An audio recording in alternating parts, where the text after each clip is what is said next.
I went to game 2. Now, first and first mostly. Yeah. That's the expression, right, Rich? Yeah. First and first mostly, I'd like to say, hey, Danny G, great to see you. Hey.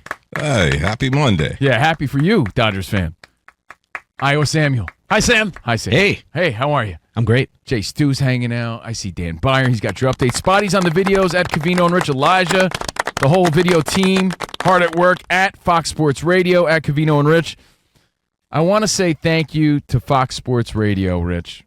To Fox Sports Radio, all the management. I got tickets to game 2. Look at you kissing ass. Why you kissing ass? I put in right away. I put in a request. But you got to figure everybody that works at Fox Sports. I don't know why you're talking about this, because what if some people put in a request and didn't get it? Well, I was just about to explain that. You know how many people put in because they wanted to see the Dodgers?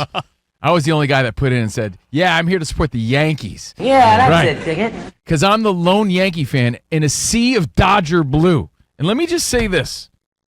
I had no fun. So if anyone's wondering why I got to go, maybe to be tortured. Because although I was pumped to go, no fun was had. So let it be known. I've been to games, many games. Oh, man. We've all been to games where our team loses. But it dawned on me I'd never been to an away game where there were high stakes and my team lost. I'd never seen that or witnessed that. I know you have, Rich. Covino, been there, done that, and there is no worse feeling when you're the road dog as a fan. You're sitting in a sea of other fans. Yeah. And your they're team's- pointing and laughing at you. And you're there with your wife or kids or girlfriend or whatever, and you feel alone and empty. There's a sense of when you're the home team.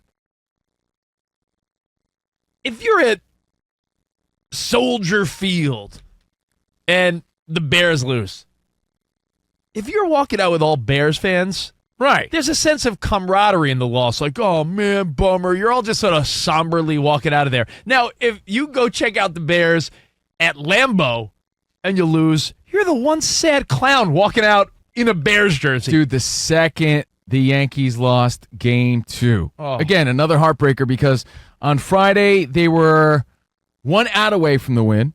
On Saturday, they were 1 hit away from the win against the Dodgers. The second they lost, I grabbed my girlfriend's arm. Let's go. Dodgers fans pointing at me, laughing at me. I was like, let's get out of here. Not fun at all. And keep in mind, I had nothing to cheer about as a Yankees fan at Dodger Stadium until the last inning. So for 8 straight, and get this. This is the best part. The only moment I had to cheer, because the Yankees were 1 hit until the 9th, right? Yeah. A mutual friend of ours, Shannon Guns from SiriusXM, Octane and Turbo, just a mutual friend of ours. She's like, I'm at the game and I want to say hello. So I met her in the hallway. Soto goes yard, so I missed the only hit. Wow. I was taking pictures with a friend. You had nothing. I had nothing to cheer about for 8 innings. So let it be known, guys, pumped to be there. I'm grateful. I could say that I was. Years from now when I'm feeding the ducks and I'm talking to my grandkids, I was there. The only Yankees fan at Dodger Stadium, but I had to represent. But they lost, right, Grandpa? They sure did. Darn tootin'. But I was there. So I'm glad that I was there, but no fun was had. And I'm here to say that when you're there and your team loses, please explain to me how you have fun.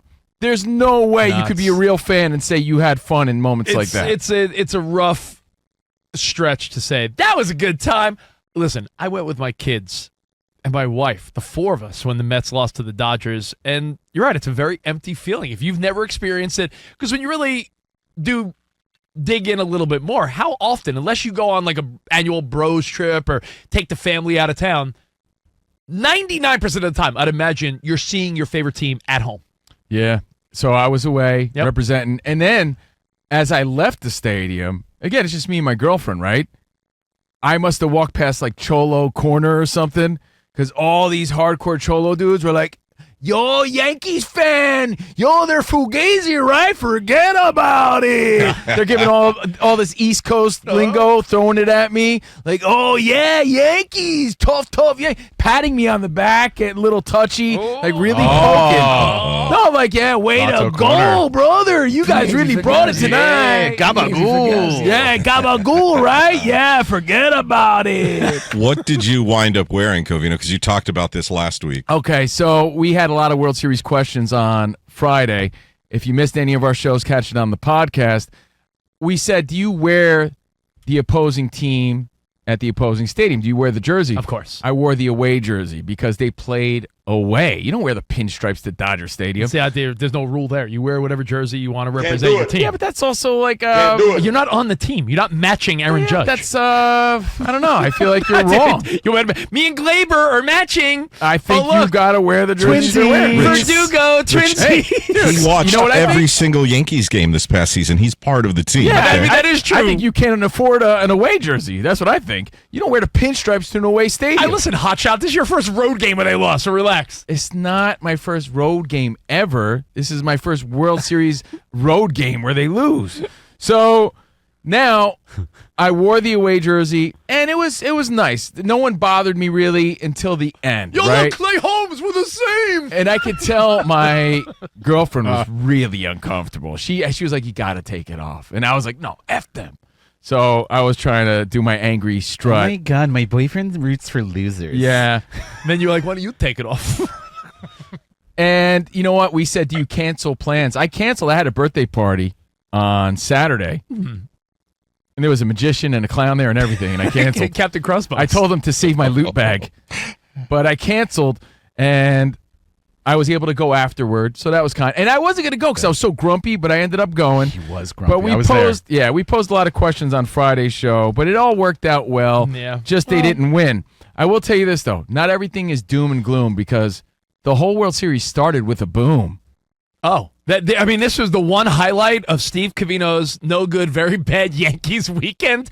I'm at the gym after the game on Friday. I'm sorry, after the show on Friday, before the game. I'm like, let me get a quick workout in because I'm going to eat like a slob this weekend. So I'll do a quick workout, get home just in time for the game. And I'm watching on my phone at the gym because gyms here in L.A. play like CNN and gossip stuff, and it's like, it's a gym. They're the Put lamest. on the damn game. Oh, I hate it. I digress. You don't have the World Series on at a gym? You guys should be embarrassed. I hate it. Even the TVs arrive late to the game, like Dodgers fans. Yeah, so annoying. So here I am at the gym, and I'm watching on my phone. So you got the volume, like, sort of, you're not really paying attention. And I swear, I'm like, wait a minute. Was that my boy Covino? And I'm like, Covino, I texted him, like, I'm pretty sure you were the voice that kicked off the World Series tonight. I could not believe it. And then I saw other people hitting us up on social media like, yo, is that Covino's voice? As the World Series kicked off, before they even threw it to the commentators, before Joe Davis took over, they played a snippet of that Kevin Burkhardt interview with Shohei Ohtani. And this is how the World Series on Fox began. But please know, there's birds chirping, and there's a beautiful drone camera shot, drone footage of Dodger Stadium with my goofy voice over it. Majestic. Take a listen.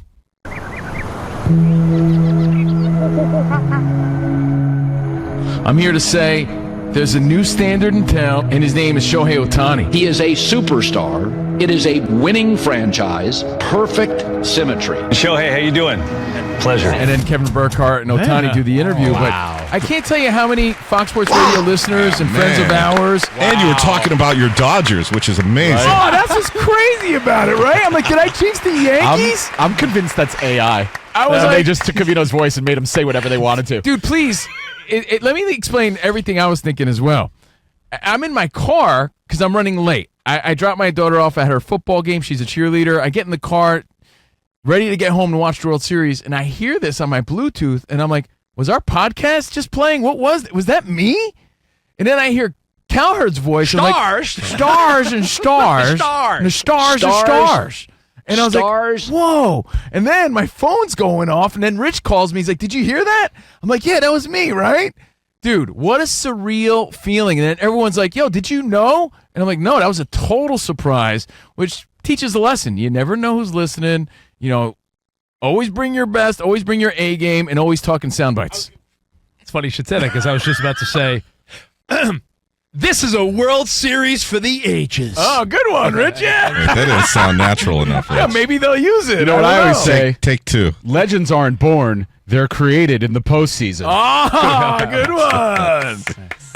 Yeah, if you have any great sound bites for me to say, let me know. I'm just going to... Sam, you can't have background music. They won't be able to pull the audio. Yeah, Cut the it's got to be music. clean. It's got to be clean. Someone at Fox needs to be listening so that when they're putting their montage together, in October for the history books, no doubt. No, that's not good. And Aaron Judge, Mr. May, turns into Mr. October. Yeah! See, you're clapping. That's yeah. nonsense. No one Do wants it. that. No one wants that. Well, anyway, I was so shocked that they used our soundbite, but You have to sound classy. felt very proud that, they're tuning into Covino and Rich. So thanks again to MLB on Fox, the people at Fox Sports, checking out Fox Sports Radio. As a lifelong Yankees fan, a lifelong baseball fan, Rich, that was quite the honor. And I thought it was a sign of things to come. Like, oh, yeah. Yeah, the Yankees getting, down 2-0. But instead, Freddie Freeman hits a walk-off and it ruined my whole night. Did you guys ever think the land of the rising sun could turn Dodger blue? If I I've hear never that- thought that, Dan. If I hear Okay, that just during curious. Game 7, I'm going to be very upset. Okay. No, I'll give you a high five, Dan. But it does go to show you, like, how do those things happen? I don't know. People are listening, and that's great. But that was sort of a cool moment, not going to lie. There's a saying, right? Act like you've been there, and we have, but it doesn't get old, and it's the greatest thrill. It's the World Series, dude. Yeah. So that's a fun surprise, and thanks to all who reached out. That was my voice, and this is Covino and Rich. If Aaron Judge gets hot, this could become a series. Oh man! Clip it right there. Wow! Clip it right there. I feel like I'm typing all these down, by the way, as well. I feel like Fernando Valenzuela reached down from the heavens and touched Freddie Freeman's bat. Oh, good Okay, one. yeah. Yeah. Timestamp that one. Could it be the ghost? No bell. Hold on. I mean, some could say it's the ghost of Fernando. No, that's Yeah, no, that's a good one. too That's a much. good I one. know. Yeah. No. That's a good Anyway, one. For yes, Halloween. You can't make these. By the things. way, if you believe in baseball mystique and the baseball gods and the spirit of the ball players, I know that Jay Stu was way into all the coincidences of Fernando Valenzuela passing away and his birthday's on the 1st and leading into the World Series. And even Oral Hershiser was saying, and how poetic. He goes, we all called Fernando Freddie. So to hear the stadium chanting, Freddie, Freddie, and Freddie Freeman has the walk-off, you can't write that. Maybe they could use that soundbite. But again, I'm just sort of quoting Oral Hershiser. There has been some odd and beautiful, I guess, coincidences in regards to Fernando Valenzuela. And let me tell you, man, he was represented strong when I was out there. So it was a crazy weekend of sports. I was proud to represent, on television Friday. That was great. Yeah. And at the game on Game 2, Game 3 tonight, the Yankees got to win. They don't win without Judge, period. Two things. Number one, thank you, Danny. Thank you, Covino. Because if you listen to Friday's show, I said, hey, guys, give me 2 Yankees and 2 Dodgers that are going to get a base hit tonight. I said Glaber and Soto. And Danny, you said? I said Edman and who was Kike. And by the way, it's one thing when guys like Ohtani beat you, guys like Freddie Freeman, Mookie Betts, but when the bottom of your lineup guys like the Dodgers are coming through like that, it's a bad sign. Mm-hmm. Like, stop Edman, stop Kike. You can't let these guys beat you. Stop walking the 8th hitter in the lineup. Give me a break. Yeah. Yankees making too many mistakes. They have to turn it around in the Bronx tonight. And truthfully, Rich, I would have went back. Deja vu for Mets fans? What you're saying is what I felt like a week ago. Yeah, but this is the World Series, bro. Mets didn't make it there. I'm sorry. Oh, now I'm rooting for that the Dodgers. Go Dodgers. I was rooting for you until that moment. Go Dodgers. That was way uncalled for. What do you mean? Go You can't Dodgers. compare that to the No. World Series, That was a crazy Friday though, because first we hear Covino's voice. Now I hope Then they the- get swept. then the- Now I hope they get swept. The Mets at least. Then- Mets forced to Game 6. Go Dodgers sweep. I hope it's Friday. There's no said game that for you to to watch. I hope Bobby. you're crying in your ass soup in Seattle. I've been crying all It's weekend. your parlay, Rich. That was a 5 for 5, right? My parlay, thanks to you guys, went 5 for 5. So I think I have to buy lunch again this week. It's 5 for We 5. did. We did that. And remember, I said it was 4 or more strikeouts. Yeah, and Garrett Cole just about got that. Getting deluxe $7 boxes from Taco Bell this week. So, roller coaster of emotions. You guys reap all the benefits. If you have no team in the race here, it's Dodgers-Yankees. That has to be fun to watch from both ends of it. I know it makes a lot of people puke because they're big market squads, but these are exciting games, man. Dan Byer pointed it out in the update. I was going to mention it also. Almost 20 million people watched just in Japan. Tune in Tokyo for real. No, that's nuts. I wonder if they got to hear my awesome soundbite. Probably they Yeah. are. Or maybe you're dubbed. I and wonder then- who played your Dude, is voice. that why I got all these Japanese followers on Instagram? Wow. And then in the U.S., it was 15.5 million. Wow. So Yeah, that's a incredible. big market World Series. Fox, I'm sure, is delighted. And I'll say one last thing, too, as we get ready for Game 3 tonight, and we'll talk about the NFL next. Lots of NFL. When I turned about 30, 35, I forget, it was either 30 or 35, my buddy Rich here bought me a Yankees Derek Jeter #2 jersey. And I busted it out of the glass today. I was pulling for you until 5 minutes ago. Out of the glass today because he's throwing out the first pitch and he's trying to bring his winning championship captain vibes to the Yankees. So I'm rocking the #2. I don't think I've ever worn it ever, just to sort of break that bad vibe going on with the Yanks, because I feel like Aaron Judge is so in his head. It's hard to watch. It's embarrassing. He's too good of a guy to deal with this sort of moment at the worst time possible. He's slumping at the worst time. So, big Game 3 tonight. Unless you're Danny or Covino and you have a true vested interest, I think most people want the Yanks to win tonight just to make it Just a to push it, series, right? because this postseason has been remarkable. You don't want one of the greatest postseasons in the last 25 years to end on a 4 or 5 game series. Like, how great would it be if this game and this series took it back to Dodger Stadium next weekend for games 6 and 7? Yeah. That's what we all want. Unless you're a Dodgers fan who's like, no, let's do this in 4. And to be fair, I have 2 eyes. I'm able to witness greatness. And what Freddie Freeman has been doing, what he did, even though he looks like a 1950s drill sergeant, he came through when they needed good. it. That's good. And it was amazing to see. Did I enjoy it? Absolutely not. I'm a Yankees fan. But my eyes tell me that this is magical and once-in-a-lifetime stuff. And when I was at the game, hated every second of it. But my eyes told me, wow, this is incredible. Look at the fans. They're going wild. This is special.